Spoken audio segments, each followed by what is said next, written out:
फर्ज करो तुम्हारे सामने एक ग्लास रखा है जिसमें लीमू का रस है, बहुत सावर। अब तुम इसमें थोड़ा सा बेकिंग सोडा डाल दो। क्या होगा? वो जो खट्टा टेस्ट था वो कम हो जाएगा, क्योंकि तुमने एक एसिड और एक बेस को आपस में रिएक्ट करवाया है। वीडियो में आगे बढ़ने से पहले वीडियो को लाइक करें, चैनल सब्सक्राइब करें और दोस्तों के साथ ये वीडियो जरूर शेयर करें। इसी प्रोसेस को हम कहते हैं न्यूट्रलाइजेशन रिएक्शन। बेसिस की सबसे पहचानी जाने वाली खासियत यही है कि ये एसिड्स के साथ रिएक्ट करके सॉल्ट और पानी बनाते हैं। जैसे कि सोडियम हाइड्रोक्साइड यानी NaOH जब हाइड्रोक्लोरिक एसिड यानी HCl के साथ मिलता है तो रिएक्शन होता है NaOH plus HCl form NaCl plus H2O। यहाँ सोडियम क्लोराइड एक सॉल्ट है जो हम किचन में भी यूज करते हैं, यानी सिंपल नमक, और H2O यानी पानी जो तुम रोज पीते हो। अब सोचो, अगर हर बार कोई एसिड मिले तो इसको काम करने के लिए बेस आ जाता है। जैसे केचप की तेजी को मेयोनेज़ के क्रीमी बेस से बैलेंस करना। ये एनालॉजी रोजमर्रा जिंदगी में देखने को मिलती है, लेकिन केमिस्ट्री में ये फुल साइंटिफिक रिएक्शन होता है जिसके पीछे लॉजिक होती है।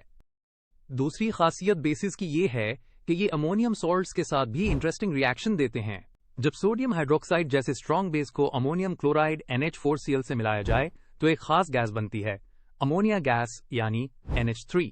अब इक्वेशन बनती है NaOH plus NH4Cl form NaCl plus H2O plus NH3। तो यहां भी वाटर और सॉल्ट बनता है, लेकिन साथ में अमोनिया गैस भी रिलीज होती है। ये अमोनिया गैस काफी डिस्टिंक्टिव स्मेल रखती है। अगर कभी बाथरूम क्लीनर खोला हो तो वो तेज बदबू वाला एहसास याद होगा वही। इस गैस की खास बात यह है कि ये बेस होने के साथ वॉलेटाइल भी होती है, यानी जल्दी हवा में मिक्स हो जाती है। तो जब भी बेस किसी अमोनियम सॉल्ट से मिलता है, ये स्ट्रॉन्ग रिएक्शन हमें बताता है कि बेस वाकई कितनी पावरफुल चीज है। जिंदगी की केमिकल रिएक्शंस हमें ये सिखाती हैं कि बैलेंस कितना जरूरी होता है, चाहे वो टेस्ट का हो या एटम्स का। क्वेश्चन 1, जब बेस एसिड के साथ रिएक्ट करता है तो क्या बनता है? इसका जवाब है सॉल्ट एंड वाटर। क्वेश्चन 2, जब बेस अमोनियम सॉल्ट के साथ रिएक्ट करता है तो कौन सी गैस रिलीज होती है? इसका जवाब है अमोनिया।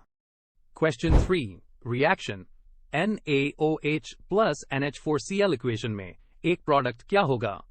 इसका जवाब है NaCl।